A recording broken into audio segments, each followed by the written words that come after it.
This conference will now be recorded. I can't tell you how many times I've heard that today. I've been doing a podcasting conference all this week, and every time they hit the record button. Anyhow, I'm sorry. This is not a podcast conference. My name's Tim, and I'm going to be helping out moderating here tonight. So we'll just go around the room real quick and let us know your name uh, and if you're taking meds on this and if you need time to talk tonight. That'd be really great. And I will start off with the person to my right, which is Ms. Kim.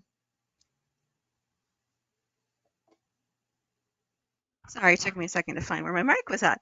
Hi, I'm Kim. I'm from Des Moines, Iowa. I am currently on Ocrevus. I don't have anything to talk about so far, so thank you, Tim, for being the lead moderator tonight. Appreciate it. Tim will be an amazing moderator, by the way, so. I'm okay. Next person I got up is John. Hi, I'm John. I'm from Big Rapids, Michigan. I have relapsing remitting MS. I'm currently on Zeposia. And Tim, I would like a little bit of time to talk tonight, of course. Thank you. Cool beans. Cool beans can do. Next one I have over here is Mike from Arizona.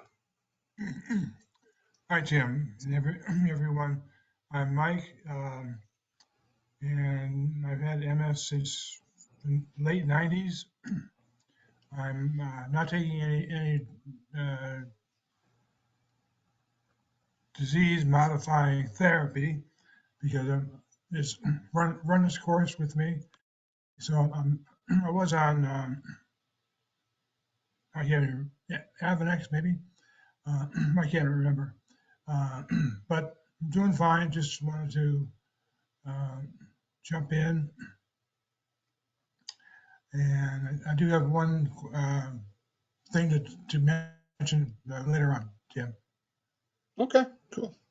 Gotcha. Thank you so much. And right beneath me, I've got Marlo. Dimethyl fumarate, Sterling Heights, Michigan. I don't have anything to talk about. Cool. And right next to him, I've got Andrea. Hi, I'm Andrea. I live in the Outer Banks of North Carolina. I was diagnosed in 2012. I've started on Copaxone and moved to Tecfidera and Bafirtam, and right now I'm on a medication hiatus. So I get to go through the process of picking my next one, probably the end of May. So yippee. So that's me. I don't think I need time tonight. Thank you. Your time? Okay, thank you. And right after her, I do have Christy.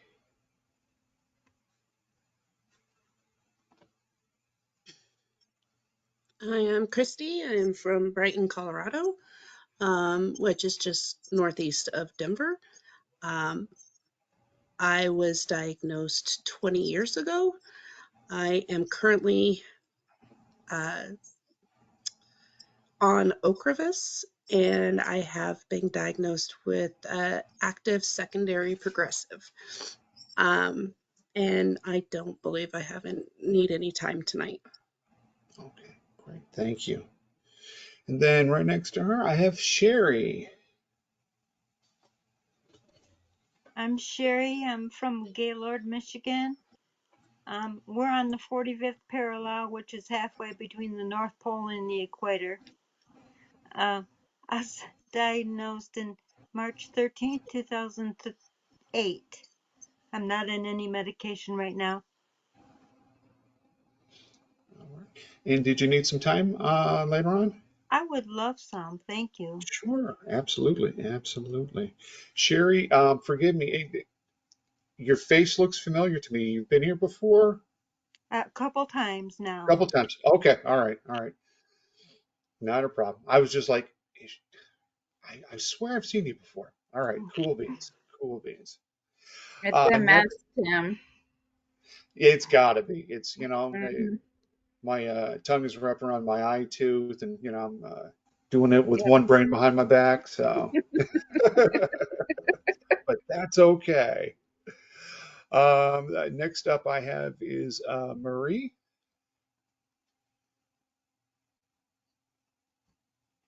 Hi, I'm from New Jersey. Um, I have progressive relapsing MS, and I don't need time today. Okay, good. Thank you so much. And last on my list right now, now I have another one. I have Mike down. For me, you're all the way at the bottom. I should probably Hi, share my screen. my name's Mike. I'm in Denver, Colorado. Diagnosed in 2010, relapsing remitting. I'm on Tecfidera, um, and that's about it. Don't need any time tonight. Thanks. All right, sounds good. Thanks for coming in tonight, Mike. And then of course we have our good friend Rick right down there at my bottom third over there. How you doing tonight, Rick? Doing fine, and I will probably pop off a little bit later and maybe come back. But two very quick things. One is we have a great webinar tomorrow night. Miss Kim is going to be one of the co-hosts, and she'll tell you more about it, I'm sure, during the evening.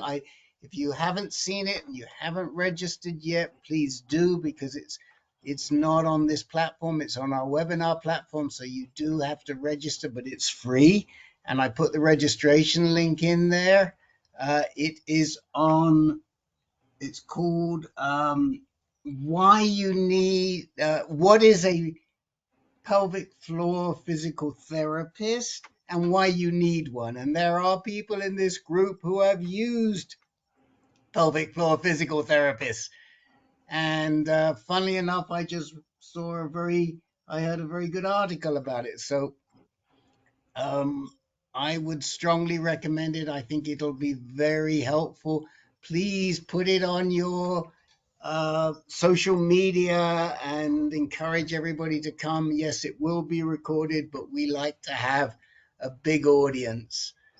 The other thing I wanted to mention quickly is that um, this was just in for Colorado, but I heard this morning that there's some new law in Colorado that means if you want to adjust your um, electric wheelchair, you no longer have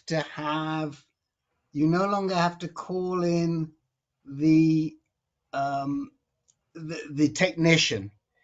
They are now required to provide you with the software and instruct you how to use it, and that is happening. So, Christy, I don't know what sort of wheelchair you're using, and I don't know, John, if that's true in Michigan, but there seems to be a movement in this country, and you guys can talk about it later, that is allowing you to be able to adjust these yourself, so you don't have to you don't have to pay, you don't have to get other people involved. If your husband wants to jog with you, you can speed it up and slow it down. So just Yeah, saying. there's a lot of movement in Colorado when it comes to the wheelchairs. I'm in a manual, but if I ever have to go to an electric, it's good to know that Colorado is kind of just moving forward, with people with disabilities. So it is nice to know. So yeah, I saw that and I found out about it, I think earlier this year, like beginning of January, about what as far as a manual goes. Right. Um, I'm just now hearing about the electric and the software and all that stuff. That's awesome. But yeah, Yeah. so but I know that they are making a lot of strides for people with disabilities here because there are quite a few. John, are you allowed to adjust your um, wheelchair yourself, or do you have to get a technician in? He took his headphones off. I know. I'm very sorry. My ears are sweating. Oh, no, Oh, that's fine. okay. So I know that Rick asked a question about like what do they do in Michigan. Yeah, can you adjust your chair yourself with the app, or do you have to? I have to get the tech to come in. Okay, I I think the exact words were, if you mess with it, you don't know what you're doing at all. So I gotta. He said he's got to come back up. So yeah, and also I'm new to it, so I don't positively know for sure. okay, okay. I'll be quiet now. I'll be quiet now, Mr. Tim. All right, thank you so much, Rick. So I'm looking back through our list here, and I see John, you needed some time while we're talking to you anyways about Michigan and your electric wheelchair. Absolutely. And of course now it's like got to clear my throat and get my voice back on. My main question, it's a question for everyone. Um, is there anything you do like non-medical to help with pain management? Like something other than taking a pill or stuff like that. Like what hit me with suggestions, please. Acupuncture, massage, ice. Uh, I have right here, I have a massage machine. Um, uh, Okay. you know, if I lived in Michigan and things were legal in North Carolina, you know, I would I go that route too. I understand, and I do that to some point, meaning all the points. But there's still like pain present. Even with my, what you guys teased me about last time was like the babiest of opioids, tramadol. Mhm. Yeah, Tramadol. like like that's working with my back pain. Like I feel great about that, but it's just the pain up here that apparently only surgery will help. But until that happens, I'm just trying to see like suggestions from you. Physical therapy. I've been doing a lot of physical therapy since like December, and I'm starting to feel better. I actually have an in-home PT coming over tomorrow. Good. No, in 2 days, but still, like soon. And the things that we're really going to talk about is transfers, getting into and out of bed, and now pain management for here. hmm And I'll try to be quiet and let other people talk. No, I just think that's a great question because I'm going through the same issue Right. of pain, but I do also have tramadol, and I have the uh, Belbuca, but sometimes it just doesn't. I feel like no matter how much I take, it will not fix the problem, and I'm having that issue like when I'm laying down, so it makes going to bed very uncomfortable. So, Yeah. so I have physical therapy tomorrow, and I'll talk to her about that. So that's a good suggestion. But yeah, great question. Otherwise, Yeah. My case manager for insurance was just asking me today, like, hey, you should talk to your group about what they do for pain management that's non like pill based. And it's funny because my therapist said that too last week. So thank you for everyone Edible, for, I'm sorry, Sherry. edibles, eating it instead of smoking it. That works wonders for me. Yes, ma'am. It certainly does. Even though there's a stigma, you know, No stigma here. I know, but there In is my, in society, you know what I mean? yeah, yeah, It's a lot better for you to eat it versus smoke Well, it. Better for your body. absolutely. it affects you different. It It affects you does. different. Yeah, edibles are really like slow, satisfying, just chill out. So They yeah. help my pain a lot. Sherry, I've done a lot of market testing. Um, People don't yeah, want to people aren't into medical marijuana anymore. It's all about getting high. You know, they're like leaving the patients in the dust. They should really yeah, come back to making the products that we need. right. Sorry. No, it's okay. It's both of our Well, state. it's really hard because it's a great resource, but it's a very expensive resource when you don't have the funds, Can be. Hmm. to be able to use that. I'm Um, with you there. so, I mean, I have a little bit, some edibles, some. I don't smoke the flower, but I smoke the pen out of a pen. But it's expensive. Yeah. So yeah. it's not Yeah, something I can do on a regular basis as much as I would like to. And Is yeah, everyone's pain the same or is the pain different? I've never really had pain from MS. my pain is my um these two fingers on my right, all the way up the side and into my elbow. And it's not like a stabbing pain, but it's like when like your foot falls asleep, but just more intense. yeah, mine is my legs, my lower legs. Um, Oh yeah, my foot too. and a lot Mine of has it, been. Oh, sorry, no, Christy. go ahead. Mine is, I think, due to like being in the wheelchair, one, and getting lymphedema. Oh And no. so it's just painful. I get a So lot of muscle cramps and especially in my back.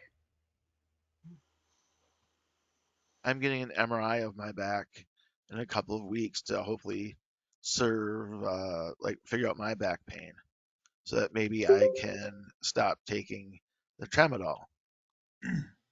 It looks like Iggy's in the hospital. It does. Yeah. I hope he's okay Well, or she's okay. I certainly hope everybody can find um, some relief uh, from a pain management perspective. And Yeah. my heart goes out to everyone who can't find that. Um, it really changes your life. Have you tried any topicals, John? Like Biofreeze or Yeah. capsaicin ointment? Okay. Yeah. Okay. Have you done like a TENS unit? Yes. Okay. All right. And unfortunately, that doesn't quite work for that. Yeah. Is it, so it's not carpal tunnel though? It's, No, I know that I do have some carpal tunnel, okay. but it's a pinched ulnar nerve up here. Okay. Oh, okay. Okay. The Yeah. ulnar carpal. So Got it. what the surgery is going to be this summer is releasing that pressure. And while I'm kind of under and numb, they're going to do my trace of carpal tunnel. Okay. Have you tried icing it? No, I haven't. What is that? I'm trying to think of. Well, icing Yeah. is used to like reduce inflammation, or sometimes I use it to make things numb. Yeah, that works too. Or heating pad. Numb it up with heat. Yeah, I now mean, he will improve and Kim, you can keep me honest here, but heat should improve your blood circulation. Um, but I have a intolerance for heat, so I have a Yeah. tendency to stay away from that.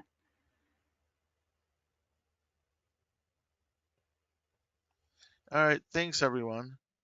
And then the other quick little thing I wanted to talk about was, oh shoot, my liaison, whatever I call her, my care person between me and insurance. She came over yesterday with a contractor, like a builder, and he was looking at all the things that the OT recommended. And it was nice feeling in control enough that I could turn things down. Like, no, I don't need a lift in my garage. I have a ramp. Well, what if this? And I think in my head, well, what if power goes out? I'm going Right. down a ramp anyways. Um, so we're saying no to that. And I said yes to another thing that I didn't know existed. It's like a ceiling track that you can it goes under your butt and you can take it like to the bathroom, and we're gonna have it end up so I can go and take a shower and just sit in this awesome, awesome, awesome invention. Has anyone had any experience with those or anything like that? Only Kim at said a she's been to that hospital. hospital. Yeah, yeah, absolutely. So I think I'm gonna end up with something like that. You know, It sounds like I have a ski lift or something, John. say it again. Like a small ski lift, Yeah, a ski lift. Yeah, yeah, to just with sit. the gondola and everything. But yeah, Mike, you're absolutely right. And it just took me aback that like this was an actual thing, um, and things like that. So some positive things are happening, and insurance is on my side. The only thing I hate is I'm time. Like insurance does everything nice and at their pace. But at least in the last month, we've had a contractor come over, and another one is coming over next week. So we're bidding and we're in control, and I'm doing my best to not let like things get pushed. Like, well, we think you need it, so we're gonna, you know, make you need it when there's places where I don't need things. So it's nice to feel kind of a little bit more power about what's going on in my surroundings and in my caregiving and treatment. So, all right. Thanks everyone for listening. Who's next on the Well, list, Tim? you lucked out, John, because a lot of Yeah, people don't have that yeah. I don't. with your So, insurance. we sometimes call it teacher insurance. Does anyone else know what I mean? Like the insurance No. for teachers is Whoa. really nice in Michigan. Um, so a lot of the things are covered, and I'm super lucky. I've super lucked out with my insurance. But Christy, if I could, I'd adopt you, bring you on board. Well, I appreciate that. I mean, I have United Healthcare and they've been really good to me, but Yeah. at the same time, I don't have like a point person at my insurance and that I Yeah, can call if I have any issues. it Um, it's weird to have that. Like I have yeah, never heard of that. neither have I, but So that's yeah, awesome. That's awesome, John. absolutely. All So, right, okay, next that's Tim. all I had to say. Cool. Looks like we have two new folks in here, new to me anyways. We have Iggy and Ed. Did you want to join in the conversations?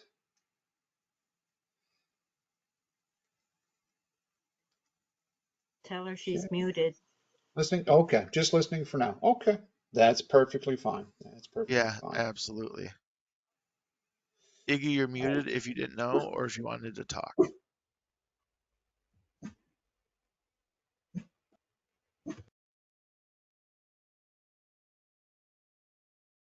Okay.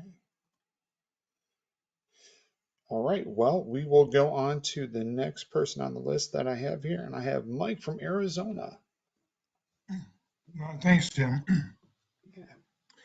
The only thing I have to, the question I have is, does anyone have wounds that will not heal? I've got a blister on my foot. It's about 1 inch by 1 inch, and skin came off 5 or 6 weeks ago and hasn't been able to heal. I don't know if that's MS related or something else. I've never had that before. I, I have an appointment with a podiatrist and who's also a wound care specialist. So he should be able to answer some questions, but that's kind of a strange thing that I never thought of before, a wound that won't heal. Uh, Well, it could be. Now, I'm not a doctor, nor do I play one on TV. But uh, I got diagnosed with well, I was pre-diabetic, and then I went to diabetes, and now I'm not pre-diabetic anymore. But I do know that, when I was diagnosed with diabetes, I would have wounds like, mowing the lawn, and rock, kicks up and cuts open my leg. That would take a long time to heal. Um, did I have MS and diabetes at the same time? Don't know, but we're pretty much thinking that it was the same time that I had it. So I do know for me, they couldn't really pin it on MS or diabetes, but it's more likely to be the diabetes. So you might have some other issues that are going on that could cause that wound. And I That's a will. good. Oh, sorry. they're taking the blood tests and all that. And I'm right on that borderline, so um, I think it's probably what you're thinking, Tim. But I'm not a I have to see. doctor either, but MS is not a disease that should cause wounds not to heal because you know, it, it's in your central nervous system, it's in your brain. That sounds like something else. And Mike, I will say, just like Tim did, MS and diabetes at the same time. And I have Hmm. noticed that once in a while, it will take a while for a particular like cut or scrape or something else to heal up. Um, Sometimes it's been like, oh, I still have that. Like the bruises from the steroid injections um, took about a month and a half to clear up, and that's a long time for bruising to be present, I think. So I've had that experience as well. Um, the same thing as Tim and I, and of course that's correlation, not causation. We're not doctors, other than Spock. I could be Doctor Spock. Well, I just want to throw out there too. Yeah, Um, it also depends on the DMT you're on, in which you're not on a DMT, because Ocrevus is a cell, is it B cell? I can't remember. Um, Depleting DMT, which also will slow down wounds being healed. So, but that's the only thing I can think of when it comes to MS and wounds not healing like normal, because I have had some, not necessarily on my feet or anywhere else, just like other like scratches and stuff like that. I do notice You that it takes longer for it to heal. So when it comes to Oh, someone who has diabetes, wound care or foot care is extremely important. Anytime someone who has diabetes has a wound on their foot, they need to get it checked out ASAP because a lot of time that wound is like the tip of the iceberg. And foot, not to sound like crazy and like paranoid, but foot wounds can kill you. So, um, a lot of times they don't look like they're a big deal and they're like a massive infection. So I'm really glad, Mike, you're getting that thing like ASAP. So because those can be very, very dangerous very, very quickly. So, and they also recommend if you have diabetes to check your feet every day because you have less, and people for MS too. I'm gonna throw it out there, people for MS too, because we don't have the sensations. So if we wound ourselves, I can't tell you how many times I look down and I'm like, where did I get this amazing bruise from? I just don't know. So just a little PSA to go ahead and check your body, especially since we have problems with our feeling on our skin. And if something, like you said, a wound is not healing, something doesn't look right, just go ahead and get it checked out, rule it out. It's better to be overly cautious than to have something spiral out of control. And you're like, well, it didn't look that bad or didn't bother me. So, but that was a great question, Mike. Thank you so much for bringing that up. Well, I appreciate everyone's 2 cents. It's reinforced what I already suspect. So I would say watch your blood sugar and take care of any wounds, like Kim said, as soon as you can. But yeah, thanks everyone. Yeah, remember diabetes is also an autoimmune disease. Once you get one, it's easier to get more. Good to know, Andrea. Thank you.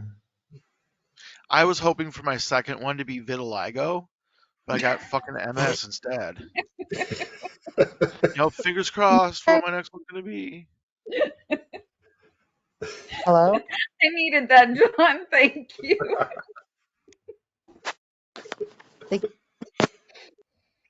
Hello? Hello. Hi, Iggy. Hi there. Oh, you can hear me. Yes. Yep. Sorry, I'm kind of sloppy and tried to talk, but I muted you, I guess. I've enjoyed your guys' conversation. I agree with all of it because I have multiple sclerosis.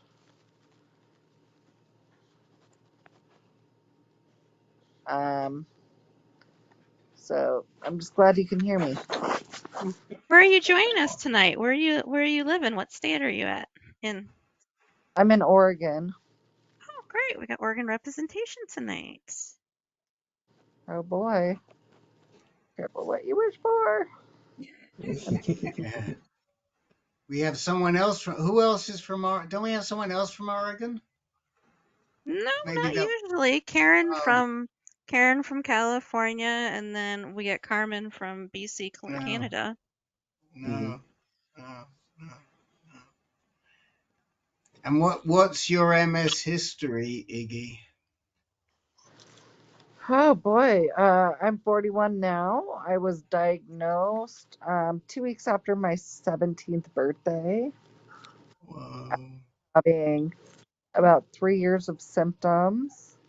Of course, being that age, you are a hypochondriac young adult that needs a lot of attention. And I think I have handled it pretty well. Be aggressive sometimes and quick.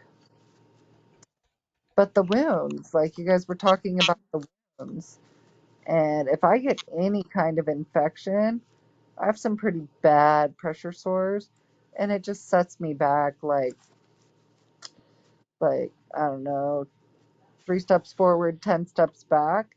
It is like such a really tiring fight. But that's kind of my history. I can sympathize with you, Iggy. It's, I feel like it's maybe 2 steps forward and then within an hour, 10 steps back. Right? Right? It's very frustrating. So I can sympathize with you. Someone says, but wait, there's more. And then it's like your whole world changes. Mm-hmm. Exactly. It's like it gets to a point where you're just like, like, is this ever going to stop changing? And it doesn't. So, It's like I don't know, a song comes to mind that I love music, it keeps me going, and I need to figure out who sings this, but ain't no mountain high, ain't no river wide. Tammy Terrell, Marvin Gaye. Who? Eh, Okay. But that is like, it's Or maybe constant. it's Diana Ross. yeah, it's Diana Ross. Is it Diana Ross? I But believe yeah, it so. just like, I've been telling people that lately because it just seems like I'm always climbing a mountain or, you know, swimming across the biggest river of my life, and I can't even get in water because of my issues.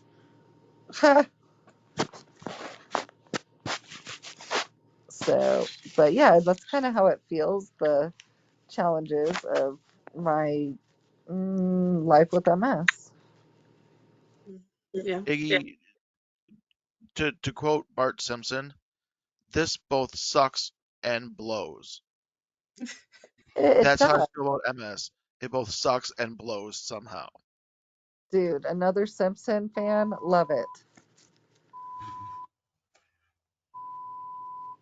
And I'm beeping. Was I'm on antibiotics, Mm. so I'm gonna mute this. Well, she'll be quiet and shut me off.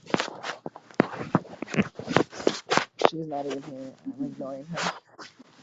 Ha. So I actually wanted to, or may want to reach out to you, to one or two of you in this group, because we have a pediatrician in one of our other groups. Um, and he was mentioning that he recently had to diagnose a 16-year-old with MS.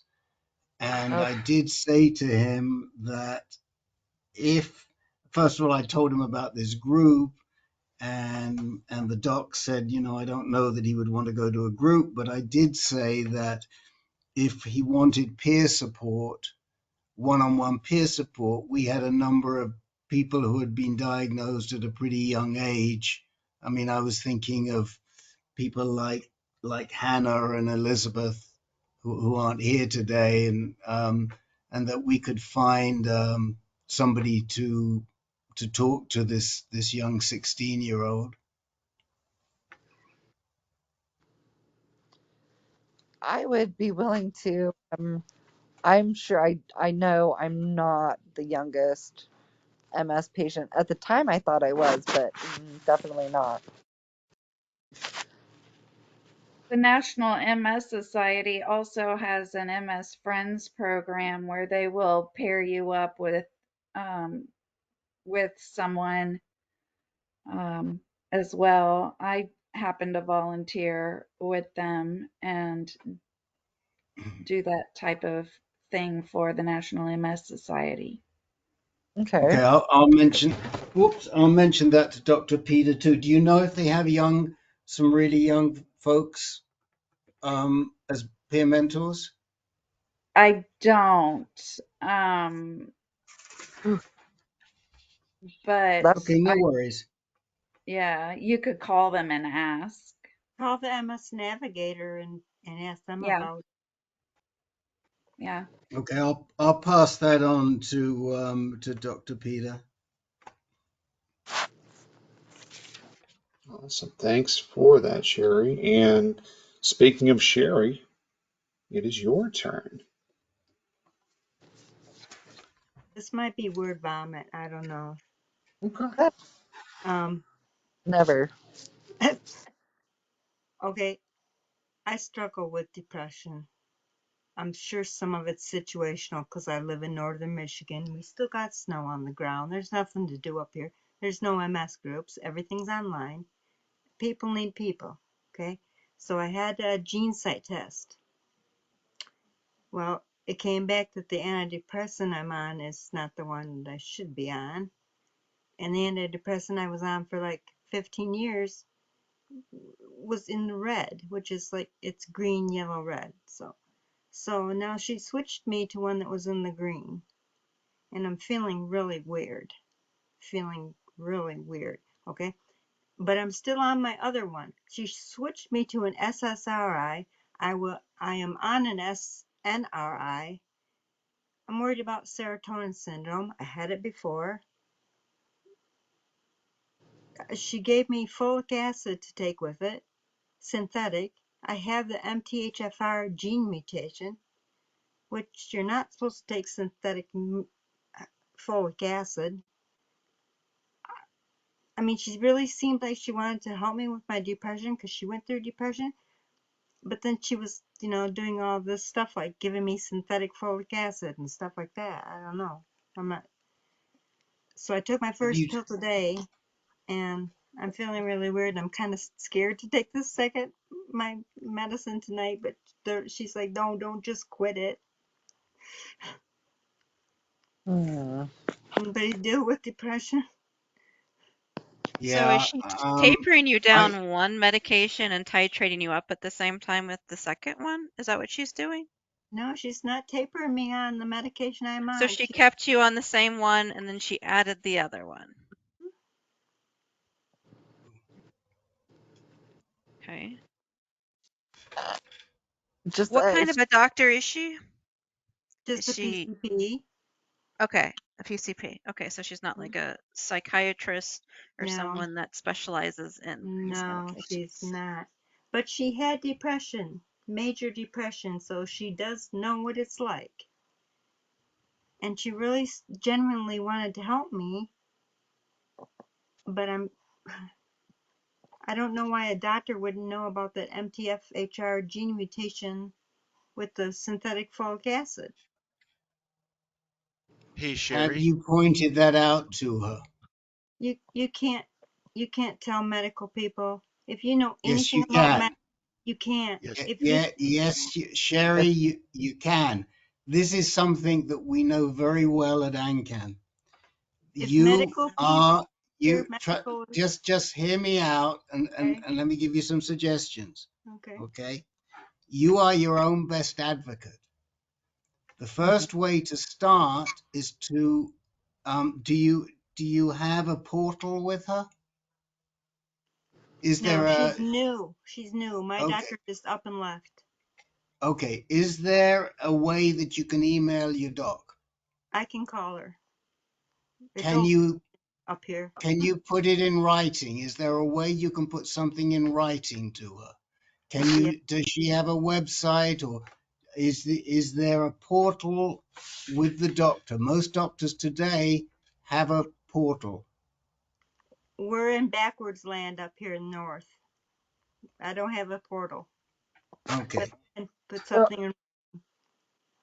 can Can I you put? email her? I can probably try and get her email address. I never thought of that. Okay.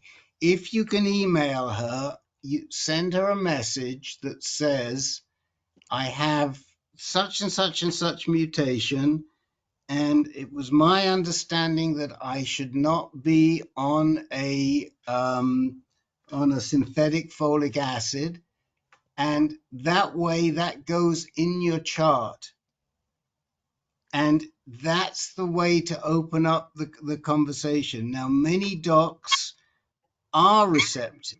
I mean, we find this all the time. We send people back with all the different groups and all the different conditions. And some people in this group have had this experience where we've encouraged them to go back to their doctor and to say to the doctor, this doesn't feel right. The one thing that I am surprised about, because I've never heard of this before, I've been on an SNRI for 23 years, and before that the doc put me on an SSRI, and it nearly finished me off, so I Yeah, know how you're feeling. But then they titrated me off that SSRI completely and started me on an SNRI. What I'm surprised about is that you're taking both at the same time. I have not heard of that before, I but know. that doesn't mean it's not right, but I've never heard of it. And then doctors are great, but I would suggest calling your pharmacist also. I did. I called the pharmacist. He goes, "Oh, don't worry about it." Oh, I don't but I like that. am worried about it. Yeah, Yeah. I'm hoping. Hey, Sherry, there's kind of a new thing. Yeah, I'm over here or Where whatever. are you? Um, Oh, you're under my picture? are you do you go through Spectrum? Is that your No, Munson. Munson? Okay, I don't know Munson as Oops. well as I probably should, Two. as much as I move around. We're right Um, on the border of Spectrum oh, okay. and McLaren. I love that 45th parallel. Mm. It cuts everything off. So, something that my doctor offered me and I took him up on might be something for you. There's a thing called gene site I testing. got that. I got that. That's how. Yeah, Okay. I was gonna say, the green, yellow, red. yeah, Do you have access to that? I do. I have it printed out. There's like 3 medications my body's compatible with, Okay. and the That's one I'm why on that's now why she's is switching meds now, John, because Yeah. she got that test done. Gotcha. because the My apologies, Sherry. one I'm on now is in the yellow, which is yellow Yeah. caution. Did you feel like it was working? No, but like I said, a lot of it's situational. I don't get to see people. Everything's online. I mean, which is great. Online, is all I've got. But people need people in their life too, you know. There's no MS groups. It snows for like buku months out of the year up here. I mean, that's why I'm here too. I mean, not the snow, but needing to talk Yeah. to people. Yes. Yeah. Well, I do live with my family, but it's not like they don't get it. They don't get it. No, I'll say something no. and they're like, "What?" I'm like, "Yeah." And I don't always want to say, well, it's an MS symptom. I don't want to blame everything on MS, you know? Amen. But With it ends up depression with being, MS, it runs at least 50%. I mean, that's a yes, pretty please. high Well, comorbidity for a thing.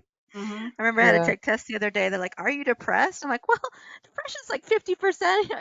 So the likelihood, yes, and if I'm not today, it probably will affect me tomorrow. Right, My right. question is, why is she keeping you on the other drug if it was not considered effective for her, for you? Because she wants the other one. I'll give a little time for it to start working and see how it works before she takes me off the other one.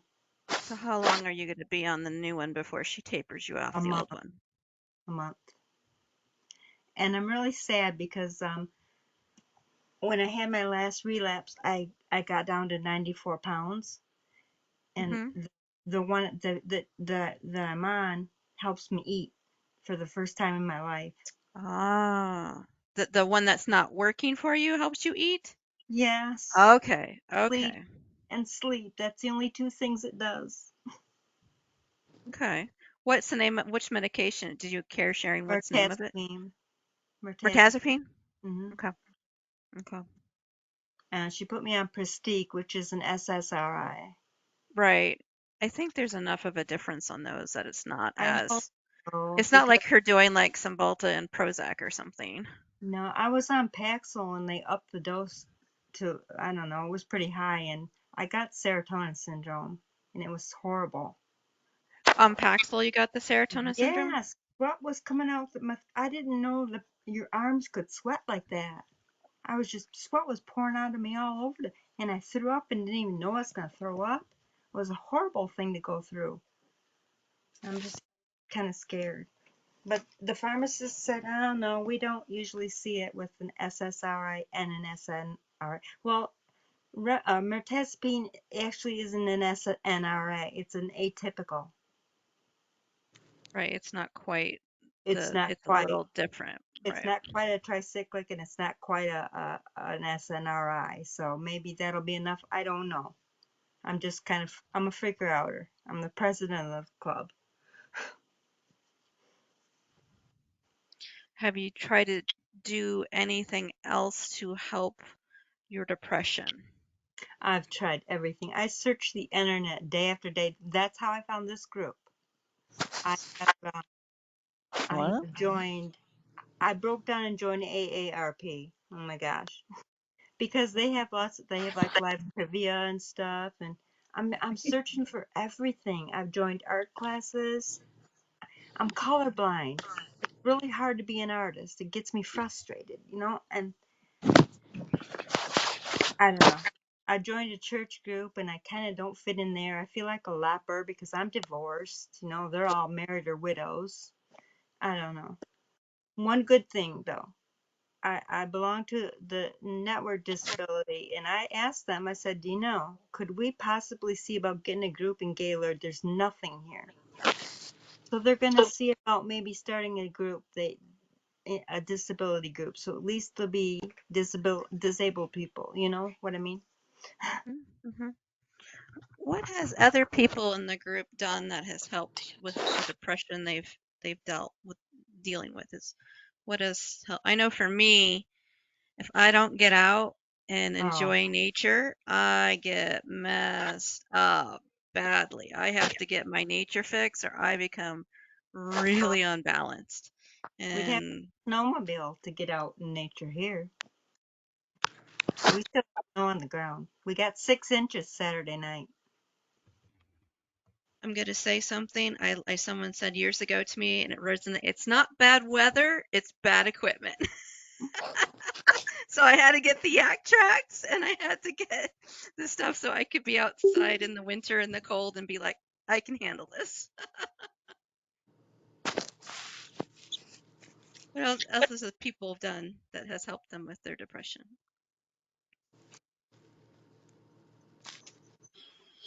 I know mine is just talking to my favorite people, and also if I'm able to like set up a time to go spend time with them, because I know that a lot of my depression is that, you know, now that I'm not able-bodied and able to walk around, um, I can't get out. I have to rely on my husband to drive me everywhere. And, I'm typically stuck in a room Yeah. 24 hours a day, so talking to my very close friends or Oh. if my family members, you know, or if I can arrange to go see them really helps. And right now, I have started helping one of my really close friends. She had lost her spouse in October, just a freak accident. Um, and so she's been struggling with, they have 4 kids, and one of them's an infant that just turned a Oh year my God. old last month. So I've been going over to her house at least once a week to help out. And that's helped me with some of my depression, just to get out of the house. Yeah. I mean, you don't have to go see nature, but at least try and get out of the house. I use So that, music. so that's my suggestion. And that's what I do to help with my depression. It doesn't Thank fix you. it, but it helps. Thank you. Welcome.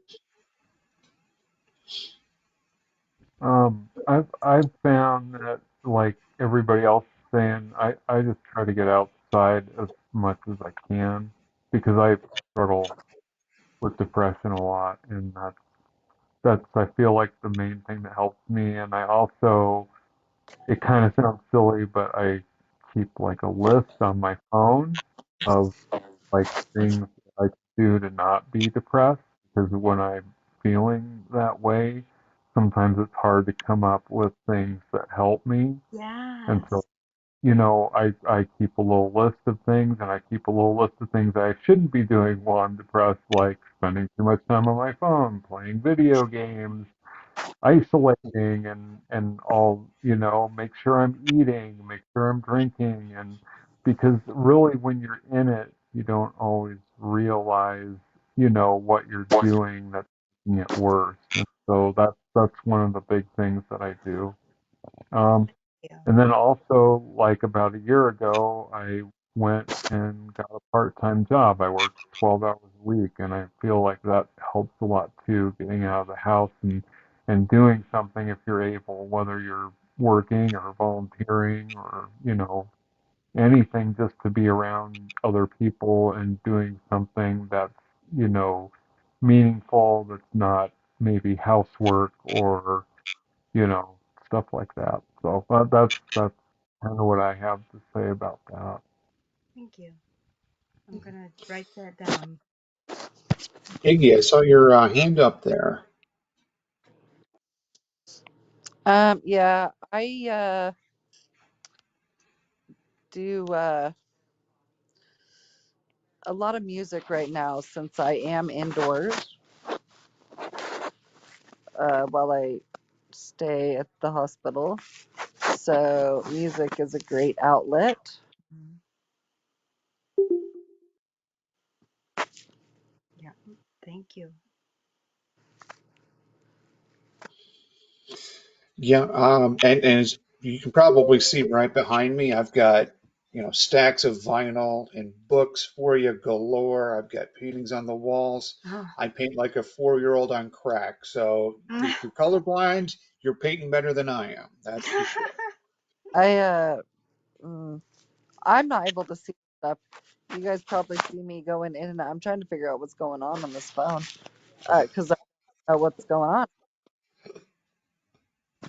I'm trying to keep me maybe where I'm supposed to be, but There you go.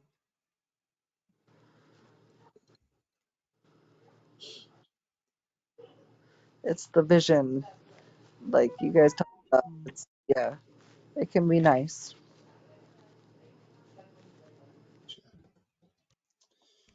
Well, that was the end of my No. list, but does anybody have anything that else they wanted to discuss tonight or ask about tonight?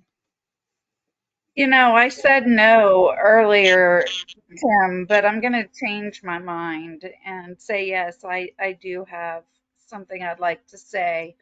Have you Um, changed the list? I towards the end of last year, I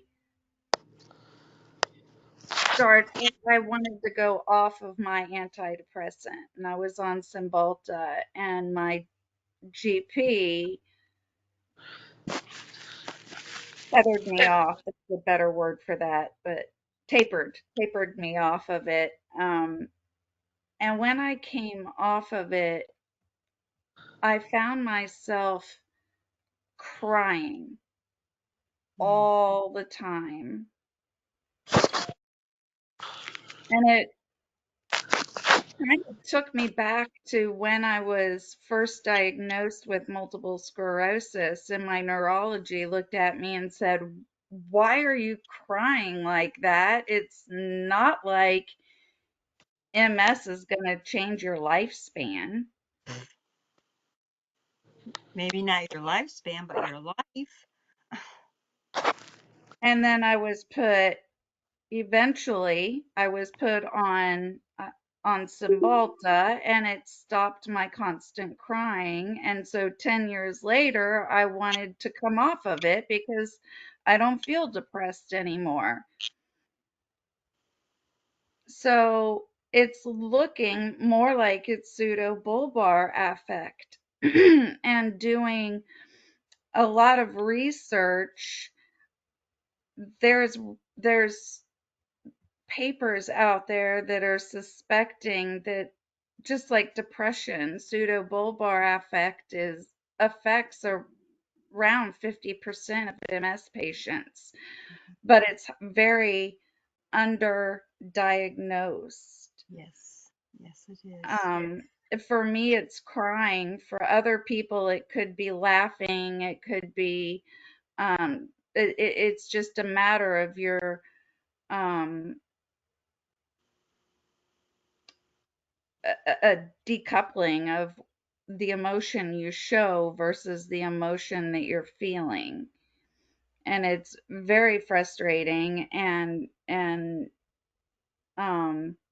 embarrassing even. And so I'm back on a smaller dose than I was on before, but I'm back on the Cymbalta again.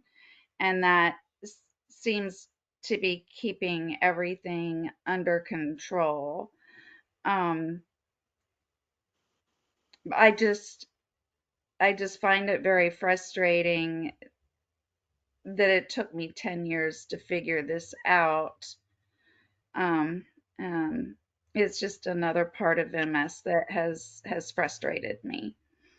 Um, so that's really all. I just wanted to share that. Thank you. Get It's not more the people same. to go ahead, It's not Kim. the same thing that I experience, Andrea, but it's similar where with MS, I experience the real, when I have real extreme emotions, I can't hold them back. So I was Right. always like crying in front of people, and it was like, God, how embarrassing and humiliating that was. And then one day I realized, if I have the choice to experience, feel emotions or not feel emotions and be a robot, I will choose to feel the emotions any day. So that really helped me cope with it. But it took me a long time to be like okay with, hi, I'm trying to say something and I'm so full of emotions I can't even, I'm just, it's just word salad, where I'm just afraid people are like, oh, it's okay. I'm like, no, it's my MS. Just give me 5 minutes. Just, it's okay. It's just my MS. I feel extreme emotions. I can't hold them back. But at the same time, by me having those extreme emotions, it has allowed to really break down barriers with people, and they become super like connect really well with people super fast because they see how vulnerable I am and they're like, oh, we're cool, she's breaking down in front of me, she's crying. I guess I don't have any reason not to feel comfortable around her. So, and the silver lining is actually probably a positive thing, but it took me a really long time to be okay with it. It was not an overnight thing, but maybe you'll find your silver lining there in the So future. I don't know if you guys have heard of the Night to Shine by the Tebow Oh Foundation. my gosh. Tell us about it.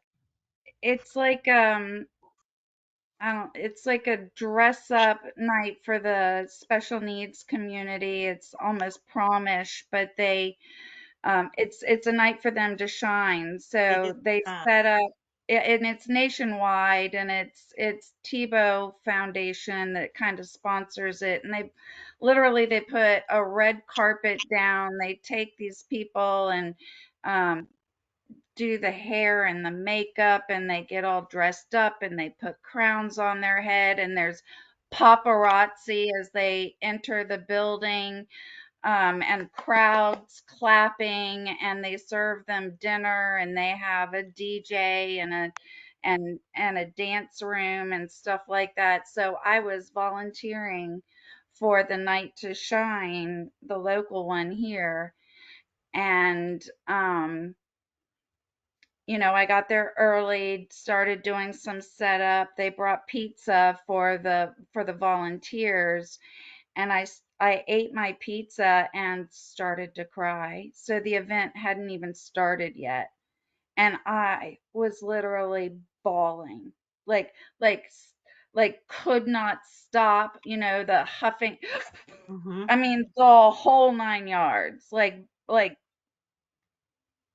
there's no way I was supposed to be working and, serving dinner. There's no way like I can be like on this happy night and I'm just sobbing. I snuck out the back door and went home, and I I've felt so I've bad. volunteered at that night to shine while I Good was, for you. yeah, but I was in my wheelchair. I was a special It's okay. education teacher or substitute teacher. Okay.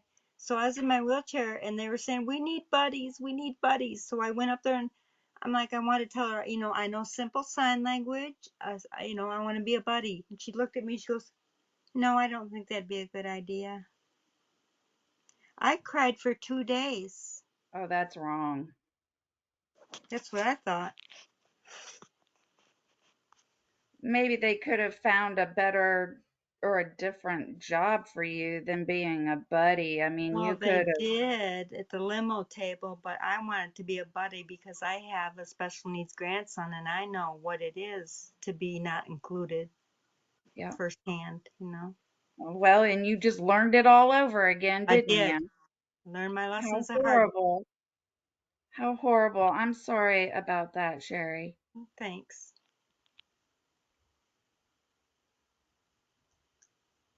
Sorry I interrupted. I have Oh, a bad no. doing that. I do the same thing. Don't worry about it. No.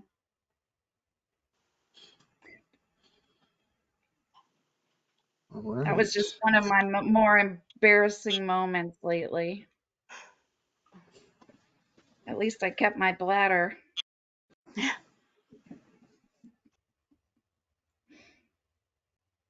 Cool, cool. Don't shame yourself, Sherry. Don't be hard on yourself because you got embarrassed. Because, the harder you are on yourself, the more it's harder for you to recover. That I've noticed. It's harder for me to recover from feeling that shame or embarrassment. So give yourself a little grace and, Thank you. Yeah. and I understand the whole bawling over minor things. I do it daily. It's part of my personality. Yeah. So yeah, just give yourself a little grace. But I think it's really good to be able to express your emotions, whatever you're feeling, and being incredibly authentic with people. And I think that's what makes us like really connect with each other. Like, I don't know why I'm so like emotional at this, but I am. So I'm just going to let myself feel the emotions and deal with it and move on. I think, But that's the thing, Kim. Like the yeah. emotions don't match. Like Right. I felt tired. I hurt, physically hurt, but I was having fun. I was doing something that I wanted to do and I was enjoying being there. And yet, outwardly, I'm crying and sobbing.